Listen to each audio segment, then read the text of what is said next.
All right, welcome back to the Gill Athletics Connections podcast. We've got a special one here. You've probably already seen the title of today's episode, and you're probably like, well, who is Sam Peters? I don't recognize. Who's Sam Peters? Who's that? Well, you don't recognize him today, but I guarantee you in a couple of years, you are going to recognize him.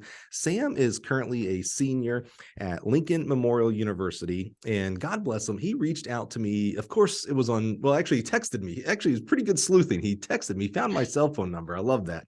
And that's a lesson to all you coaches out there who ask me what my cell phone number is. It's easy to find. You literally Google Mike Cunningham's cell phone. It pops right up. So kudos to Sam for that. But Sam reached out and said, hey, Mike, I want to become a track coach and I have some questions. Can we talk? And you know me, my heart is 100% on track coaches. So here's a burgeoning track coach, someone who wants to be a track coach. And then, of course, my head starts spinning. How can we blow this up? How can we bring more value to others? So I asked Sam the impossible question. I was like, hey, Sam, would love to talk to you.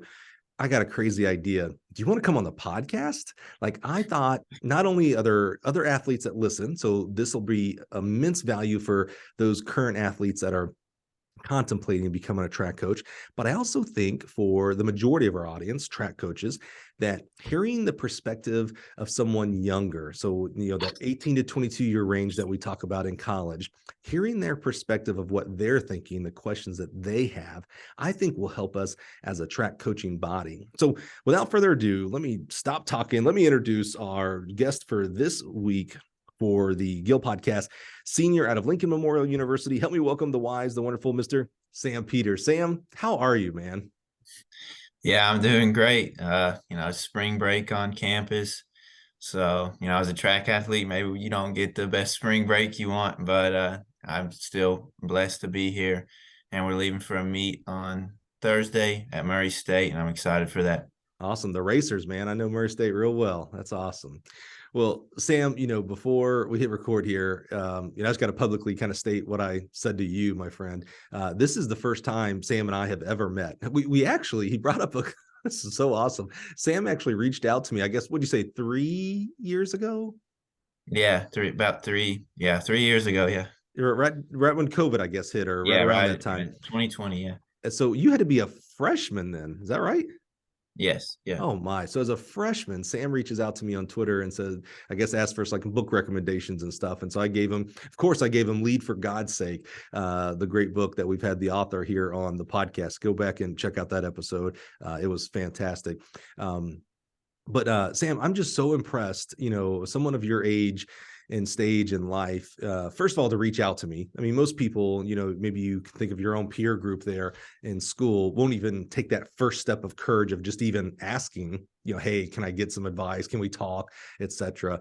But then when I had this crazy idea of, hey, man, yeah, I'd love to talk, but I'd also like to record it and share it with the world. And I gave you an out. So make sure everybody knows. I told Sam, hey, man, if you don't want to do it, we'll still talk. But I'm just so impressed with your courage, your tenacity, and just boldness to even do that, man. That tells me a lot about you from the get-go. And we've talked for 2 minutes so far. So I'm excited to learn more about you, Sam. So let's jump into it, man. You texted me and said, I wrote down the exact quote. I have a few questions about beginning a coaching career. So let's, I actually have some Twitter stuff to go over as well. I put this out to the Twitter sphere. We'll deal with that here in a little bit, but let's jump into it. What kind of questions might you have? So, as an athlete and that is going to be a coach, I'm starting to realize basically how much I don't know. And so I'm like looking for ways to start to learn. And, I start reading books and stuff. And I hear books like whether it's on here or other podcasts, other resources. And, some of those books are helping, but then I picked up Supple Leopard and Periodization by Tudor Boompa. And I'm like, this is so complex. Like, I'm not ready for this yet. Like, I'm trying to read it and I'm just like picking up maybe 2 or 3 words a sentence, like comprehending that. So I'm trying to basically find things that are like, I don't want to say dumbed down enough for me, but that's kind of what I'm saying, Yeah. So like where do you start? Where do you start? I love it. Yeah. Similar background to you, Sam. I was not an exercise physiology major or, biomechanics. There's some amazing coaches that have that educational background. So when they read Periodization by Tudor Bompa, which most people are going to tell you is like, you have to have that in your library. So I love that you mentioned that one. That is like a staple. Like if you were to mention the Mount Rushmore of track and field books, most people are going to put that on there. So I love that you started there. And same thing, when I started coaching, I'd read some of those books and I'd be like, what is, first of all, what is periodization? Like that's itself is its own little big Yeah. word, right? Penultimate step and things like that. And I'd be like, oh my. And I don't know about you, but I got a little intimidated when I first started reading those. I was like, maybe I'm not Yeah. good enough or smart enough to be a track and field coach. So what I would say to you about that aspect, first and foremost, that intimidation aspect is I'd tell you to take a deep breath. Coaching, whether it's track and field or any other sport, and really life in general, coaching is a lifelong journey. So, you're 21, 22 years old, you're going to be coaching. If you're going to start coaching next year, we'll talk about that here in a little while. So you're going to be coaching for the next like 40 years. Now, let that sink in. That means you're going to coach for 40 years. You're basically 20 now. That means you are going to coach 2 times longer than you've been alive on this earth today. That's a long Yeah. time, right? So if Right. you think about that, with that aspects in mind, you don't have to quote unquote know it all in year 1, year 2, year 3. In fact, the real secret, some of these amazing coaches that I get to talk to on a daily basis, they'll tell you you're never going to know it all. So this like goal of trying to know it all is unobtainable, but you're always trying to obtain it. But it happens year after year after year. So back to the original question of where do you start? I think you have an amazing resource right where you are there at Lincoln Memorial University. So Yeah. most athletes, forgive me, are it's a selfish pursuit to be an athlete. And it sounds bad, but it's true. When coach tells you a workout or recovery modality or whatnot, the athlete's job is to take that in and figure out, well, how do I get better from it? How do I get better from the sprint workout? How do I get better from this recovery day? It's a selfish pursuit. I'm taking in the instruction to help myself get better. Now that you know that you want to be a coach, that you want to be a track coach, you can start working towards the other side of the coaching aspect, which is very selfless.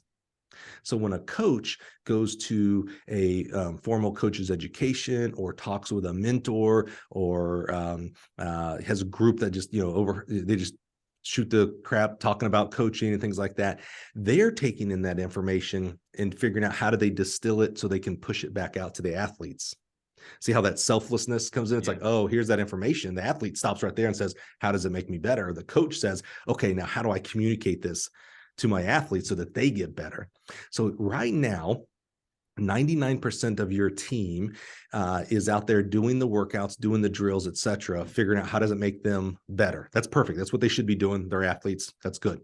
You can now, because what is this, April? So you've got 2 to maybe 3 months to go here where you can now start looking and listening and thinking about what coach is telling you. So, okay, well, why is coach telling me this? And maybe coach tells you the same workout that they tell someone else, but they say it a little differently to the other athlete. It's like, well, why did they say it that way to them? What is it? Something, is it communication? Why? It's the same workout. Why did they talk this way to that person and this way to me? So you can just start noticing things where, again, most athletes are just yes, sir, no, sir, do the sprint, do the jump, whatever it is. So you have that aspect. And then, and I just know I actually haven't asked you this, so you may tell me I'm wrong here, but I just know you've already told coach, hey, I want to be a coach. So you've already started asking the questions of, hey, so today we're doing blocks, starts, times 5, whatever. Why today? And then why did you follow that up tomorrow with this workout or whatnot? And you can start hearing their thoughts of why they're sequencing events, why they're doing this with the jumpers and this with the sprinters and this with the hurdlers, etc. You can start asking those questions. And I think that today as a college senior. I think that's where you start. You start asking questions, and you start letting that antenna come up, and just start noticing what things are happening, and then start asking the questions of why are they happening. And if you're watching on YouTube, you can see Sam is furiously taking notes. So I'm gonna let him digest that, and maybe there's another question.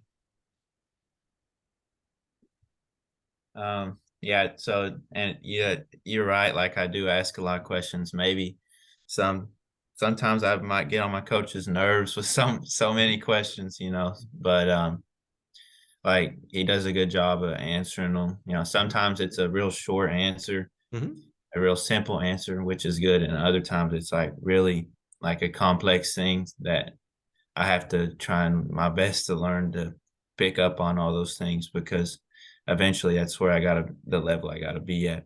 And it's context, right? So like at the end of the second rep, and you got a third one coming up, that's probably not the right time to ask the question, well, why are we doing a third Yeah. one? Yeah, Especially, before or after practice. Yeah. yeah, especially, why type questions actually come off a little bit like you can put the other person in a defensive stance. Like if you think about your Yeah. mom would always be like, why are you out late? Why didn't you pick up your clothes? Right. So sometimes when we start a question with why, there's an automatic of like, whoa, why is Sam questioning me here?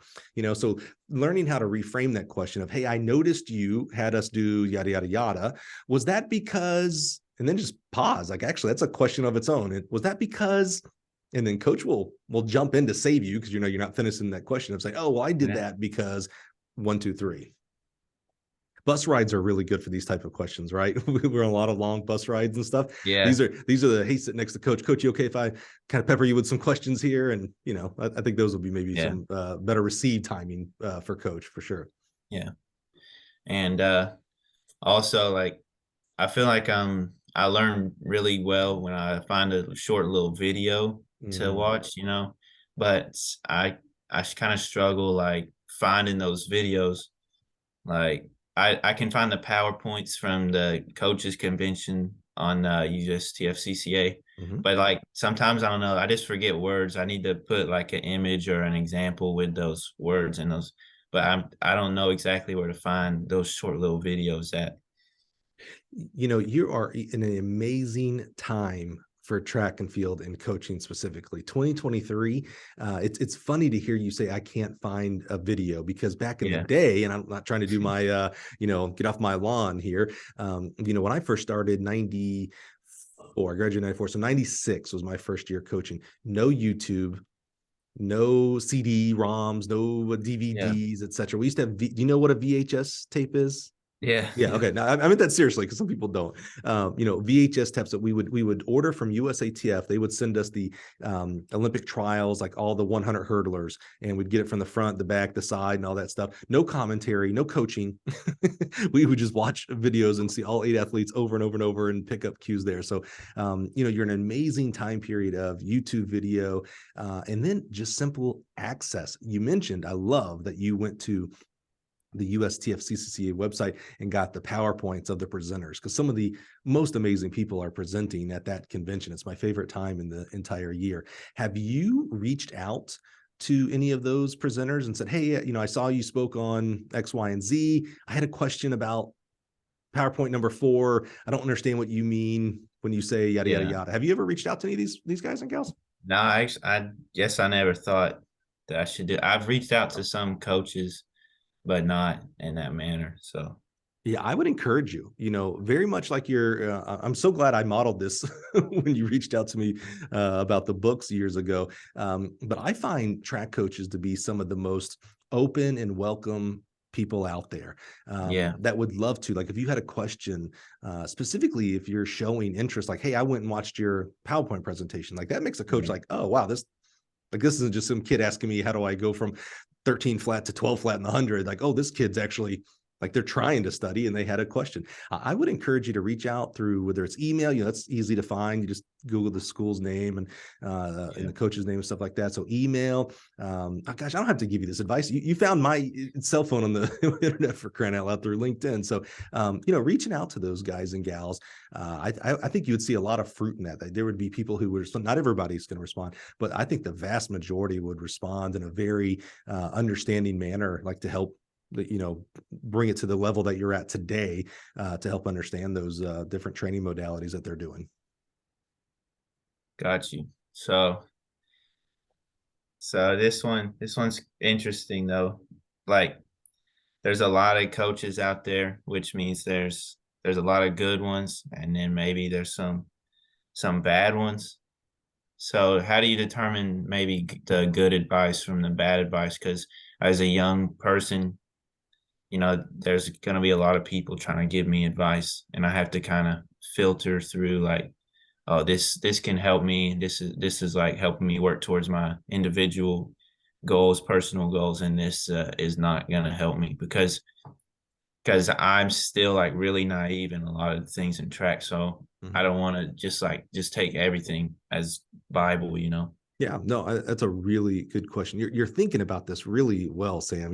I half expected you to come on here and be like, hey, so I have a question about coaching, Mike. How do I coach 100-meter sprinters? And be like, well, first of all, you're asking the wrong person. I've forgotten everything on how I coach. So I appreciate your actual thinking of like the structure of how and why to coach. With what you said there, Sam, I would turn it around a little bit. I would change the language a little bit from my experience anyway, from my viewpoint. You mentioned that there's a lot of great coaches out there, and you're right. They're all, first of all, every coach is fantastic. When you really sit back and think about what they do, regardless of the results on the track or the field, they're dealing with 14 to 18-year-olds in high school, 18 to 22-year-olds in college. In today's world of cell phone, social media, social justice, they're dealing with a lot, by the way, also trying to have a family or a life, etc. So my hat's off to every coach and what they do. Now, to your point about maybe their education level, we're all on a different journey.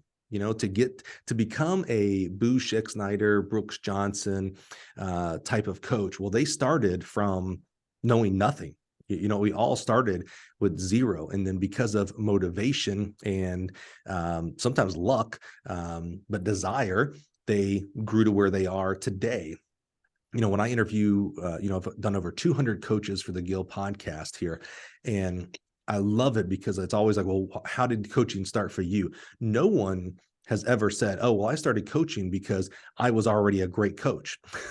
They all started with like, well, I was a runner and I liked the sport, so I tried to do more of it, and then I started learning, trial and error, things like that. So we're all on a different path in our coaching journey. So how do you figure out, well, whose path should I pay attention more than the other?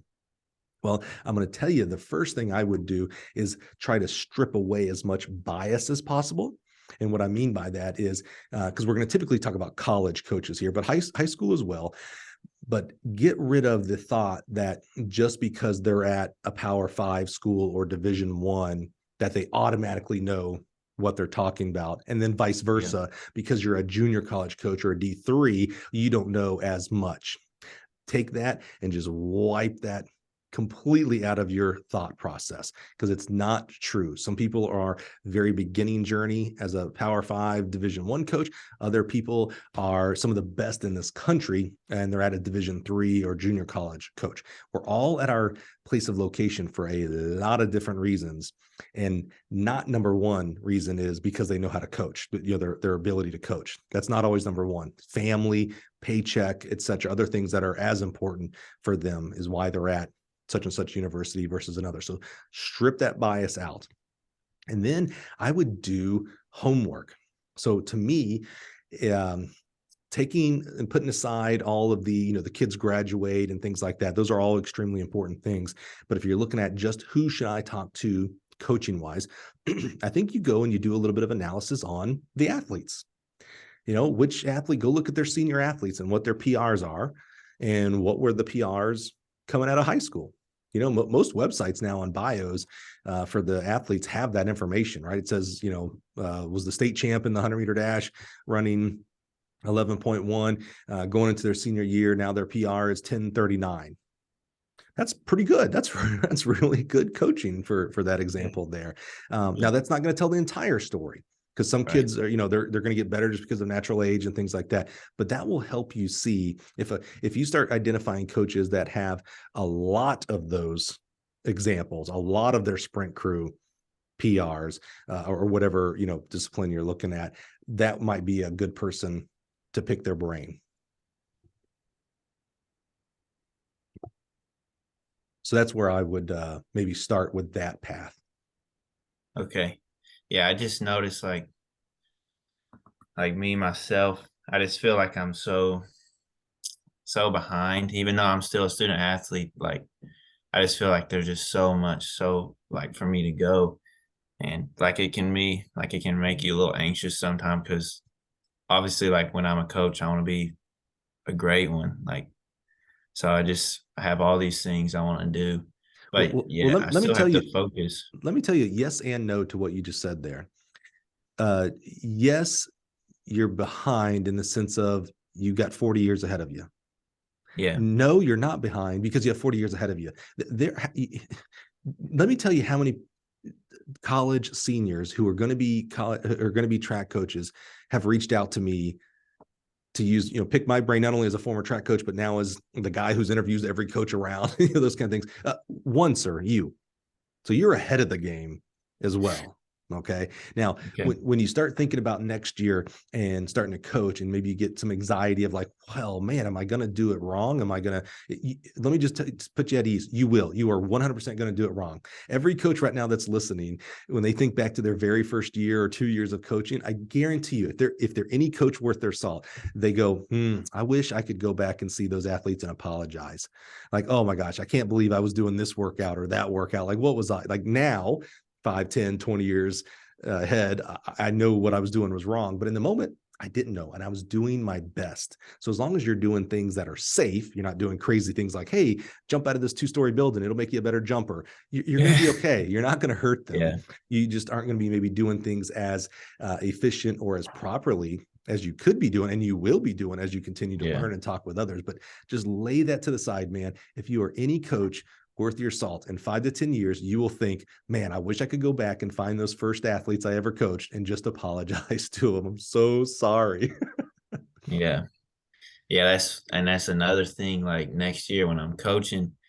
So, yesterday, I helped out at a local high school just, like, coaching, like, just helping out with blocks and stuff, so and it went well, but I noticed that I had a hard time, conveying exactly Mhm. how I wanted, like, making sure it's simple. Like, I can say it, but it might take me, like, 2 more sentences than it Mhm. should to really portray my idea across. So, Mhm. especially for high schoolers, it really needs to be simple.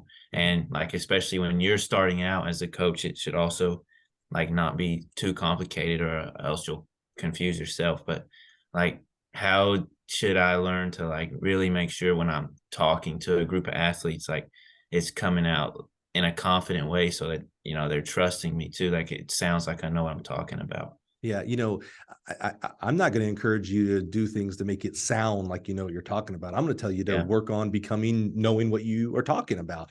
Yeah. One of the traps that I see new rookie coaches getting into, and I think a little bit comes from that mind space of where you're at of like, I want to sound like I want to convey confidence because we know an athlete that's more confident will run better or jump better.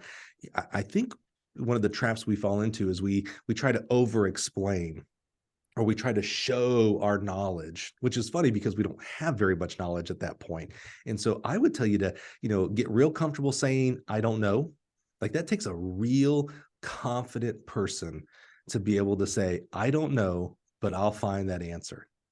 I mean, that to me, when we're interviewing people here for Gil, or I'm talking to an administrator or a coach and I ask a question and they say, I don't know, they go up several clicks in my head. I'm like, oh, this is a person who understands what they know, as importantly, understands what they don't know, and doesn't want to BS me. You BS me, I kind of, like, okay, well, you're just, you don't really know what you're talking about. But when you can Yeah. get real comfortable saying, I don't know, but I'll find out, man, people, even young people that are younger than you, will look up to you and be like, oh, wow, okay, cool. Like they're going to go get the real answer. And then you got to go get the answer at that Yeah. point. So I wouldn't encourage you to do things to make it look like you know what you're talking about. I'm going to encourage you to practice your practice your speech of your craft. You'll learn what the kids are picking up from you and what they're not.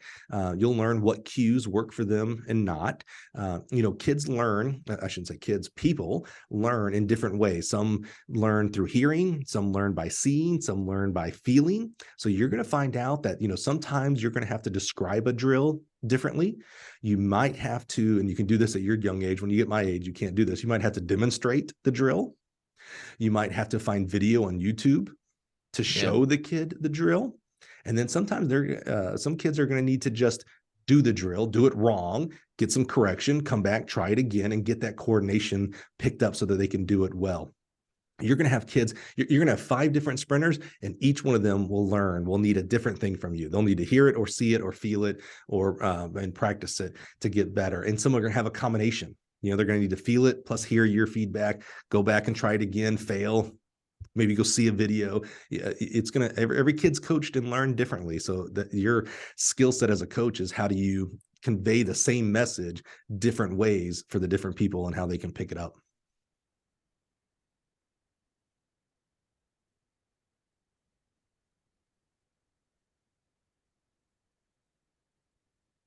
Okay.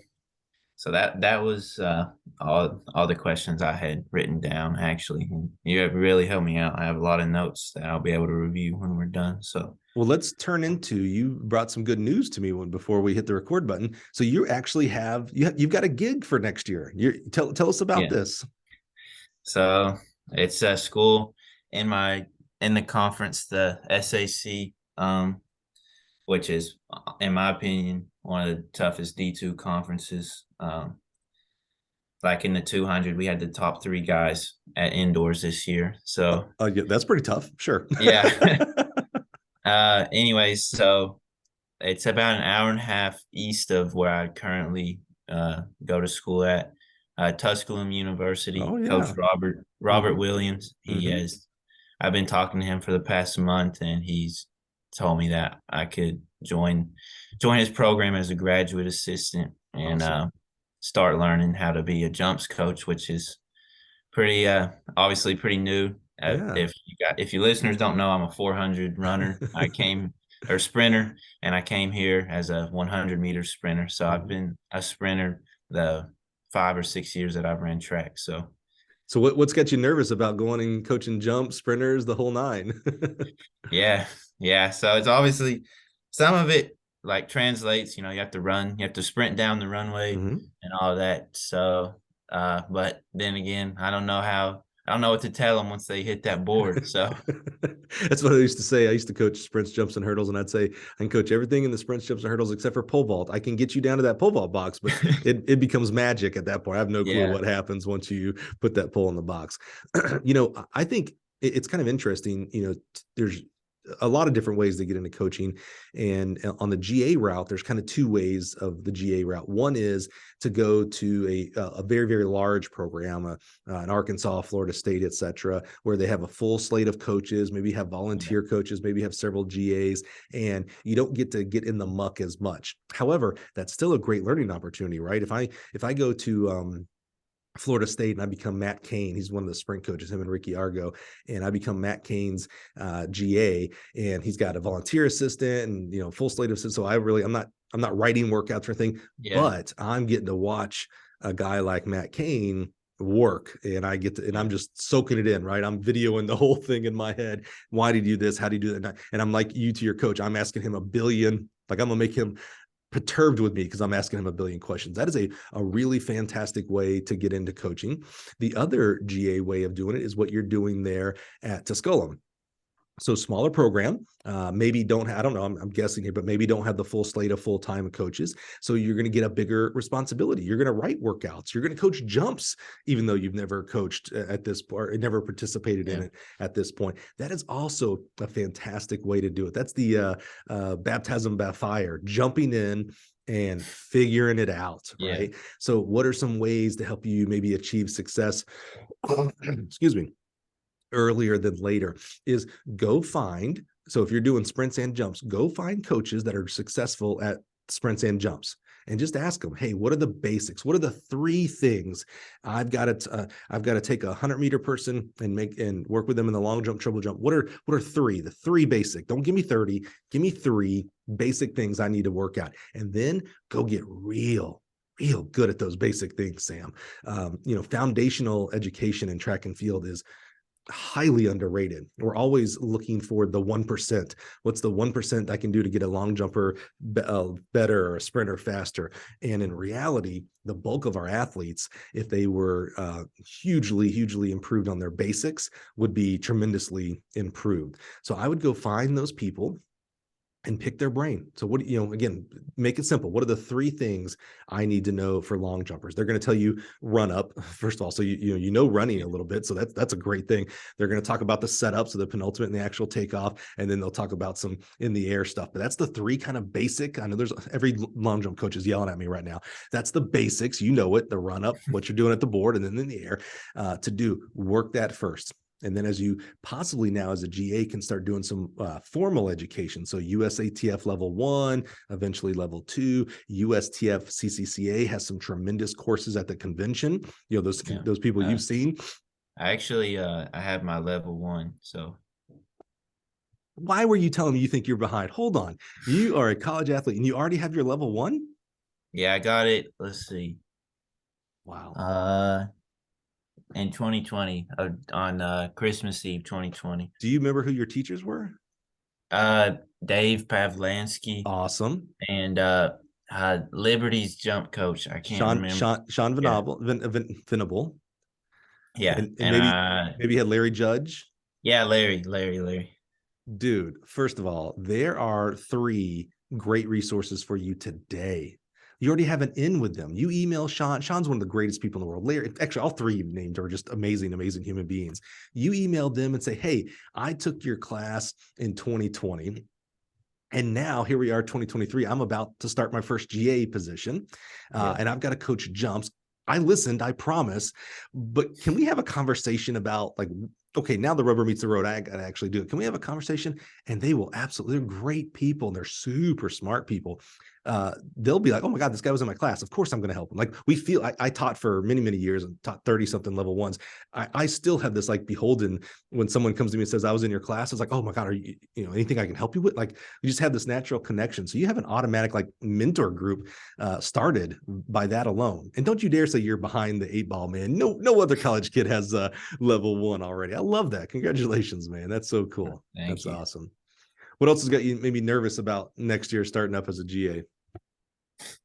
Well, I mean, some of them, like, you're gonna be older than me. Honestly, they could be. Like, I'm gonna have to learn how to draw that line, because I'm the coach now. I'm not the athlete, and especially since they're in their conference, I see them at probably 60-70% of my meets. Yes, again, you are ahead of the curve, my friend. So one of the topics that I bring up a lot of times in the podcast is when a coach says, yeah, I went to such and such university, and then I became the GA at that same university. I'm like, wait a minute. So in June, you were hanging out with your boys, and then in August you were coach. How does that work? That's just not something you snap your fingers.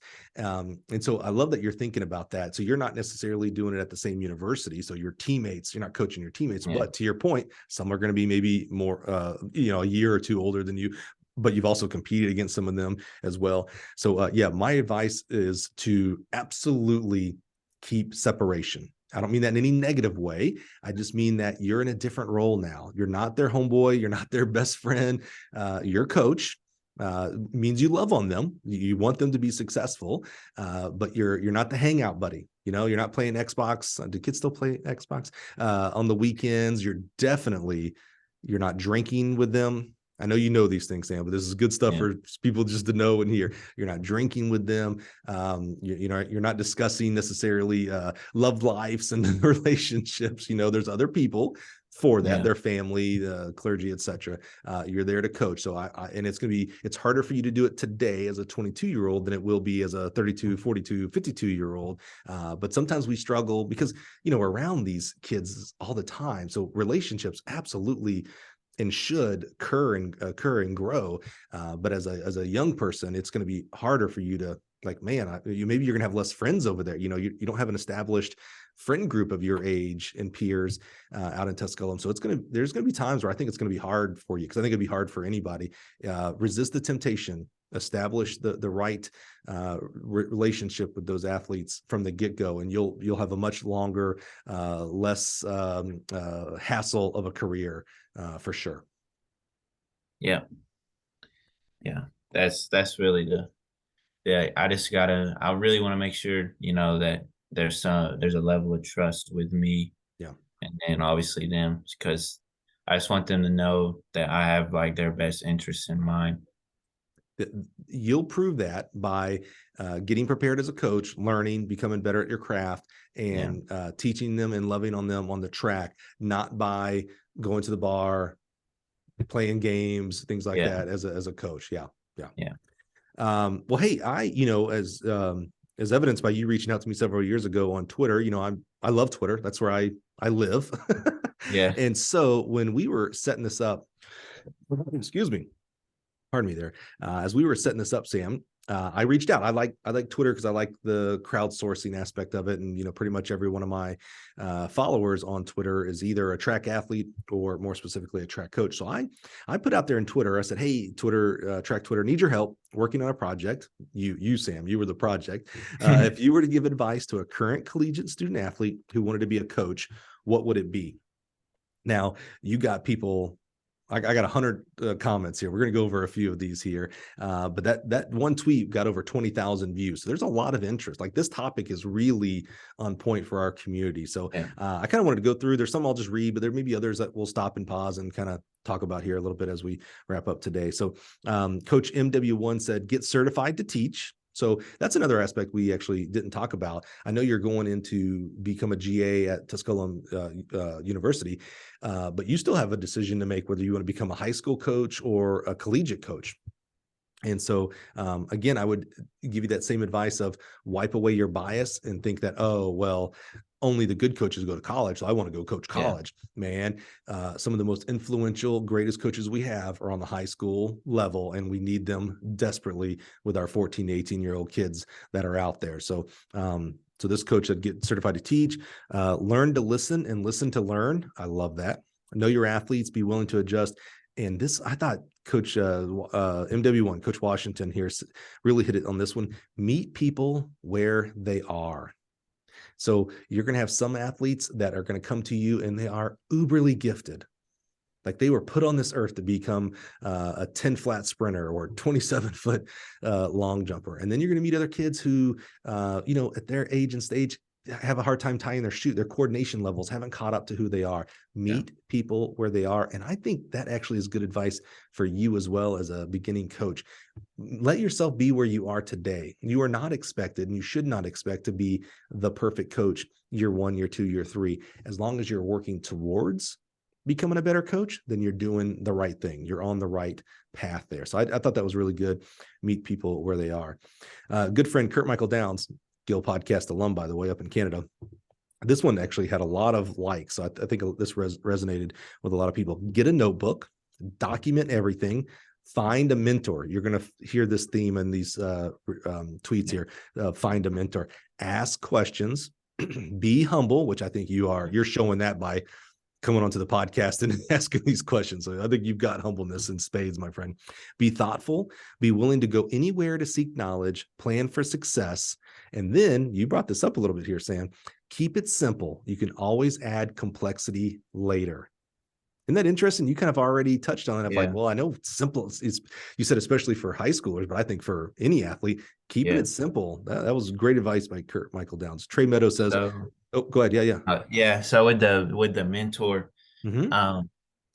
I would say like my coach here at school at Lincoln Memorial, Rochelle Black, who went to Troy, by the way. Oh no, I know Rochelle. Come on, I know all my Troy alums, baby. Come on.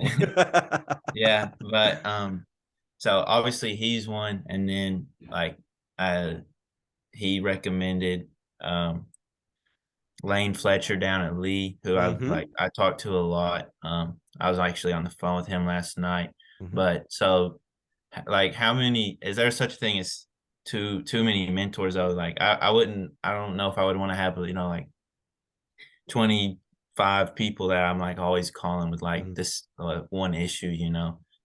Yeah, that's a great question. I'd love to hear from the listeners what you think about that question too. Of too many, I may actually put this on Twitter after we get done here. Can you have too many mentors?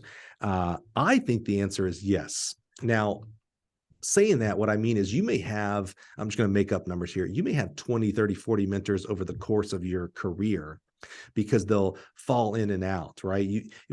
What you need for mentorship as a beginning coach here the next 5 to 10 years is going to be different than what you need as a mentor at the age of 50 in your 50 to 60 year coaching. Your stage of life is going to change. You don't necessarily, not knowing your personal relationship life, but assuming you're not married with children today, when and if you do pursue that path, you may Yeah. need different mentors of like, hey, so now I've got a kid on the way. I need some coaches to pour in my life on, well, how do I become a dad and still coach properly? Even when you first get married, how do I become a spouse who's a track coach and do it right? Like I got to pour into my relationship before I pour into my profession, right? You're going to need different mentors along the different ways. So I think, yes, I would not go out and try to get 20 mentors today, but I Yeah. would know that the mentors that you do reach out to today and establish relationship may change, or certainly should change, as you move along in your journey. Like I mentioned, those level one coaches and your head coach now, and then your head coach at Tusculum, those are great jumping off point mentors for sure. Yeah. And they maybe come back in your life. Maybe Rochelle is not your mentor in 10 years, but then you go to get your first head coaching job. And you're like, well, maybe I should go back to Coach Black and say, hey, Yeah. man, so you were a head coach. I gave you a little bit of a hard time. How did you do it? What was the hardest part for you when you first became a head coach? They may re-enter as a mentor. Trey Meadow says, control your input and your output, decide who gets a say and decides who gets your investment.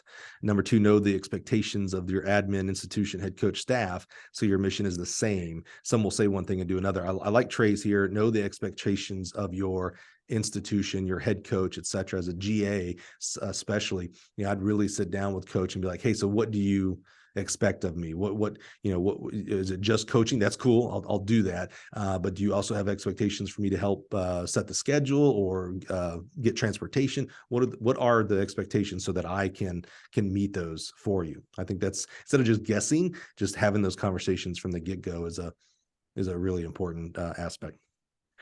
Coach Craig over at Purdue, another podcast alum. I think that's a thing too, is listen to the podcast, and you already do, so I appreciate that. But I think that's key to hearing people's journeys. I'm noticing that a lot of podcast alums have responded, and I think that kind of tells you that those are the type of people that want Yeah. to reach out and help. So Coach Craig says, make connections with coaches that would be willing to mentor you. Again, I told you you're gonna see that theme. Having the right support network can make all the difference. Trust me on this one. Coach Craig has a story there. Derek Everly. Now, this one's kind of funny. Derek Everly said, marry a lawyer. And I think what Derek is trying to say is that today in 2023, we're not paying our track and field coaches enough. That's my opinion. It's certainly they're getting paid more today than they were back when I was coaching. But for what we do, the hours we put in, the care we give to other people's children, we're not paying enough. So I think what Derek's point there is, might help if you marry someone who is going to be making a little bit more money than you. But I think you should be making as much money as possible. Mike Van Dyke says, find a mentor coach with tons of experience. Sammy Dabbs, great coach down at Texas who's been on the podcast. This is awesome. Listen to this one. This is a good one. Spend more time listening and less time talking. I call that the Hamilton rule. You ever seen Hamilton, the musical? Yeah. Okay, I right. went, Talk less or smile more, talk less, yeah. whatever it is. Yeah. That's what Sammy's saying here. Spend more time listening, less time talking. Focus on learning the why and less on the outcome. In all caps, he wrote network. That's important. And let's talk about networking here for a second. Networking is typically defined as like when you go to the coaches convention or you go to level one, and you probably took that level one online, I would imagine. Yeah. Back then. Yeah. We used to go to a classroom. I'm not sure if we're back to classrooms or not, but typically networking is seen as something where you go to an event where a lot of other people are, a lot of other coaches, and you go to try to meet as many of them as you can. And how many can walk away knowing who Sam Peters is? That to me is the wrong way to network. When you're trying to catch the eye or the ear of a coach that you want to either have as a mentor or learn more from, I would suggest for networking, what's worked for me is, how do I go up and give value to that person?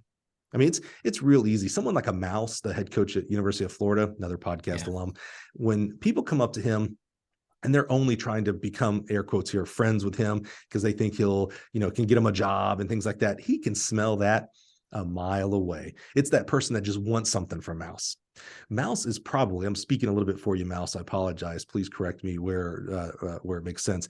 I think Mouse is more attracted to someone who maybe wants to get to know him, maybe wants to give value. Like, hey, I heard of this recruit. Maybe you want to take a look at him or something like that. Not the person who says, I want Mouse as a reference on my resume. That's the person Mouse can smell a mile away. And it's like, why should I don't even know who you are. So network, get great at the warm-up. And this is Sammy Dabbs talking. So if he's talking, listen, no job is beneath you. Take initiative, support the team, not just your event area. Coach Cam says, find mentorship. Hound Dog Running Company says, would encourage them to learn different training methods from different programs and understand the why behind each of them. So as you get these different mentors, and you're going to learn from the Tusculum coach, you've obviously learned from your current coach, you learned from level one, there's going to be some of those differences. This goes back to who do I listen to and who do I not listen to type of thing. You're going to learn different ways to coach the long jump, triple jump, etc. Hound Dog Running Company really hit the nail on the head here. And Sammy Dabbs brought it up as well. Learn the why.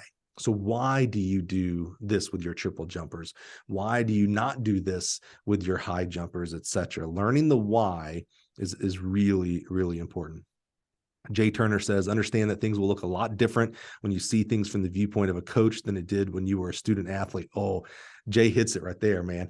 We talked a little bit about this. When you're an athlete, it's selfish. You're trying to bring in what coach is saying so that you can become better. It's going to look different when it's now like, oh, well, it doesn't matter what I can do or not do.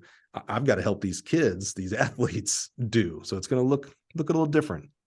Make as many, Coach Fabe, where's Coach Fabe now? Kansas State. Make as many connections with the coaches as possible inside and outside your current school. And I would add inside and outside of your event group.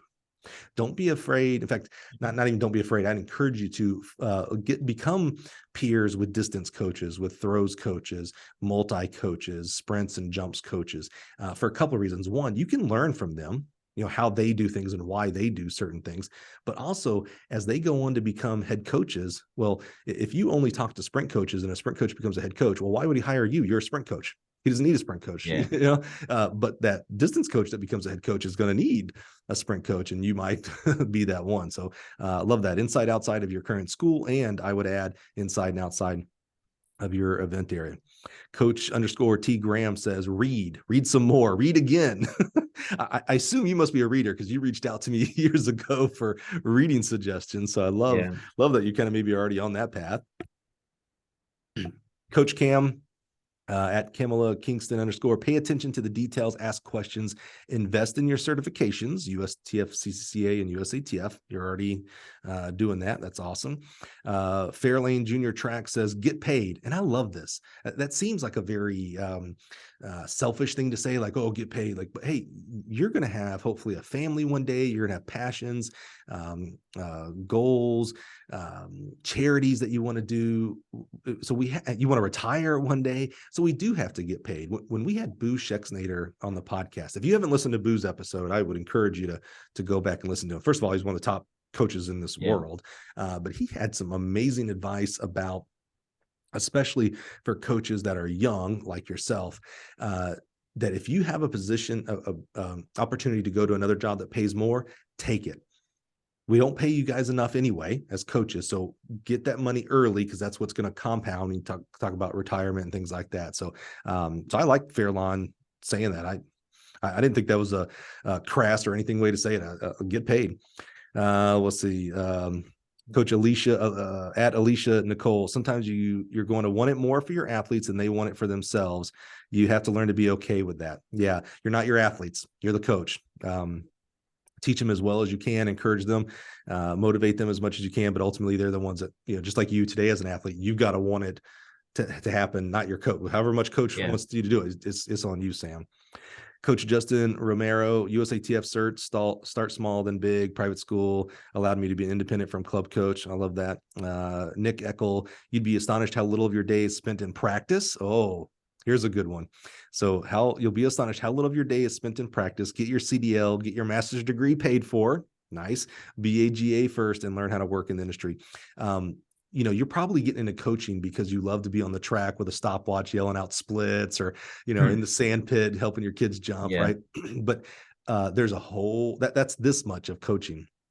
There's scheduling, there's budgeting, there's alumni, there's compliance on the college side. If you're a teacher, teaching takes up the most of your time. There's parents, alumni, etc. Know that it is way more than just writing workouts and going to the track and doing those workouts. So I love Nick Eckel saying that you'd be astonished at how little your day is spent in practice. SV Cross Country says, high school level, be ready to coach all events. That's true. And you're already kind of seeing that as in a smaller school. You got to go to the jumps now, be ready to coach all events. Every athlete matters. Things like uniforms. Oh yeah, there's another thing you're going to have to deal with: uniforms, daily issues, running a meet, apparel, pictures take up as much time as coaching. This type of advice is always kind of crazy to me. Be prepared for the unexpected. I don't know how for you to do that. It's unexpected for a reason. So, so maybe be more flexible, that, things are going to come at you. There's an old Confucius saying something about when the wind blows, the willow survives, but the oak tree dies, because the oak tree is so rigid. When the wind blows, it cracks and dies, right? Where the willow, it bends, it's flexible, so it survives a windstorm. Much like that for your own career. You didn't know we were going to talk about Confucius today. Your own life of like, be willing to roll with the punches, so to speak. Sean Coleman, excellent job at NC State, says, always watch your character in public. And I'd say in private too. The coaching world's very small. You never know who knows who. It's what you know as well as who you know. Charles Potts says, never stop learning, be curious, ask questions and listening. I love that, Charles Potts. That's so great. Jerry Sycamore, never be afraid to say the wrong thing when it comes to corrections. Always keep learning and being a student of the sport. That's really good. Never be afraid to say the wrong thing when it comes to corrections. Like, if you think that's the answer, say the answer, and then be willing to be corrected and find the right answer. Nick Moss says, talk to as many coaches as you can, ask lots of questions. You notice that theme, ask lots of questions. Learn and be willing to coach all events. That's another theme there. A few more here and we'll start wrapping up. Coach Mall, in the high school level, go learn the events that you know the least about, because I promise you, for some reason, that will be the only opening available. That's pretty funny. So when you go to go get a full-time job after your GA, maybe be open to being a jumps coach, because that may be the only position open. Yeah. So that's pretty good. Drew Matthews, great. Drew Matthews says, coach because you enjoy it, no matter what level it is, because it's pretty hard to make a living coaching track today. Yes and no. Yes, we've already talked about we don't pay our track coaches enough. However, thousands of us make a living coaching track and field. So don't be down on that. Darren Flint, good friend of mine, great family, the Flint family, have them read books like Mastery to help them understand if it's truly one of their life tasks. So learning, again, reading, learning, always a life learner. Keith Whitman, learn all the events, but more importantly, learn how to connect with people, create a network of mentors. And just two more here. Scott Statham says, never believe you've made it. Oh, that's good. You haven't. Humility and a willingness to keep learning and developing your craft have to happen. Been doing this for 28 years. And if I ever reach the point where I neither serve other coaches around me nor feel I can grow my knowledge, it's over. I love that. Never believe you've made it. In my career, my whole goal was to make it to the SEC. I was from Alabama. So, I'm an SEC homer. It's the best conference in the world, blah, blah, blah, blah, blah. And when I made it to Mississippi State, I made it in my head. Like, you couldn't tell me nothing. I made it. I was in the SEC. I'm better than you, and wow, what a terrible, that's probably what ended my career. It's like, oh man, I've reached the mountaintop. Well, if there's no more mountain to climb, what motivation do you have to get better and keep getting better for yourself and for your athletes? I love Scott Statham there saying, never believe you made it. And finally here, Coach Mistretta, great high school coach down in Louisiana, former head coach at Southeast Louisiana University. Take some exercise science courses, ask your coach to send you to CERT classes, man, check. Help coach your event group, spend time around other groups, talk to coaches, and find a mentor. So when you hear all of those great pieces of advice there, Sam, I'm going to ask you, give me the 3 things that stuck out at you. What were kind of the themes that you heard from that entire list there? Never be afraid, or never believe you made it. Mm-hmm. And then talk to people outside of your event group. Yeah. Because you can't, you can still learn things that, translate to whatever event you like. Track and field all kind of flows together, Yeah. And basically you said like get paid what I'm worth, or what we're worth. So Mouse Holloway always says, like, he says something along the lines of, you're always worth what somebody's willing to pay you. Like whenever people may have said like Abby Steiner was getting overpaid or something, he was saying like, if they're willing to pay her that, then she's worth it. So who are you to judge that she's not worth that? Exactly Yeah. right. Someone says she's worth that, right? And Yeah. someone says Mouse is worth, I don't know, he's probably making a couple billion down there at Florida, but he's worth it, right? And just like the coaches at your institutions, Lincoln Memorial and next year at Tusculum, they're worth, in my mind, a whole heck of a lot more than they're making. And so it's always not just getting paid what you're worth, but I want to kind of demystify this getting paid as a coach, because again, we're so selfless. We think, oh, I do this for free and I do it for the kids and it's not about the money. And those are great. Those are things that you, air quotes, are supposed to say. But at the end of the day, you've got a family, you've got a future, you have your own hobbies and passions that you should be able to enjoy, charities that you would like to support. To do that in today's world, that takes a salary. And so I just want and bless for you to have as big a salary as you can absolutely get doing a job that you love. And that would be coaching track and field. Yeah, I agree with all that for sure. Well, Sam, as we wrap up today, again, just so thankful. I mean, one of the hardest things in this world is courage, and to step out and ask questions and ask people that maybe you're not supposed to ask, or whatever terms that are out there. So I'm just so happy for that. I would love to continue blessing you with mentors and people and advice, where if someone's listening right now and they're like, hey, you know what, Mike, you didn't bring up X, or man, Sam, I've got a book. I would love, if you're listening right now, because I know I have a lot of listeners out there that are big book readers. You know who I'm thinking of right now. I know you're hearing yourself. You know, Mike knows you're a book reader. I would love, Sam's a reader. We've heard through a lot of advice that reading is good. I would ask for you, someone out there, I know you will do this. You'll send Sam a book. Send him your favorite book. I know you've got an extra copy, or you make a couple extra shekels than someone else does, so you can buy him a copy. Buy him your favorite book that would help him as he starts his coaching journey. And then for those who don't, book recommendations. I said Sam reached out to me years ago now for book recommendations. So he's a reader. Give him some book recommendations out there. But also, maybe you want to contact Sam. Maybe you got a job offer. I wonder if someone's got a job offer for Sam, either this upcoming year or in the next year or two when he gets his graduate degree here. Sam, where can someone reach out to you if they want to reach out to you to give you a job offer or a book, or maybe just some positive words for you? Yeah, so probably the best way would be email. The email is S.Peters. So the first initial of my name and then my last name, Peters, 1917@gmail.com.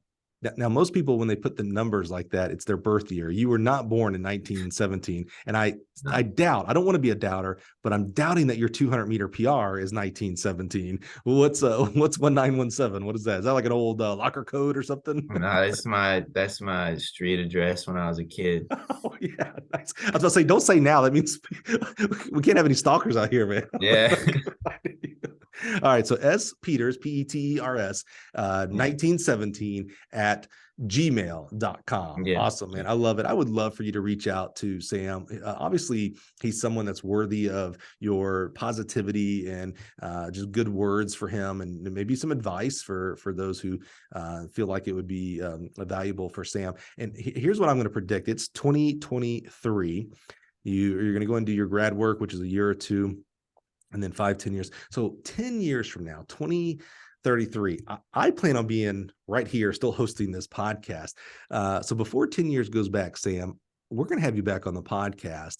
And it's not going to be titled "Help, I want to be a college track coach," or "I want to be a track coach." It's going to be Sam Peters from such and such, either university or high school. And we're going to catch up and see, did any of this advice, was it good? Was it bad? What would you give advice to people in your situation now? We're going to have you back, my friend. And it's going to be really, really awesome to see your growth, because I just know there is a huge runway in front of you, man. It's going to be fun to watch from the sidelines for me.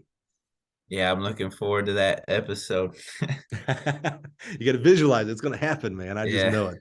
Well, Sam, man, thanks again for your time. Don't hang up after we stop recording here. Just want to do a quick check-in with you, but just so thankful for you. So thankful for you that you would listen to today, that you would hear Sam's story, hear the questions. Remember, if Sam is asking these questions, trust me, you have people on your team, on your high school team, your college team, that has these same questions. Can you be that mentor? Can you be that light for them that helps them go into really just an amazing profession? And that's the profession of coaching track and field. So reach out to Sam if you feel so led, and join us next week. And we're going to do it all over again. Probably have a coach next time. We paused here and had the athlete. We'll get back to the coaches next week. Join us next week, and you guys have a great week. We'll talk to you soon.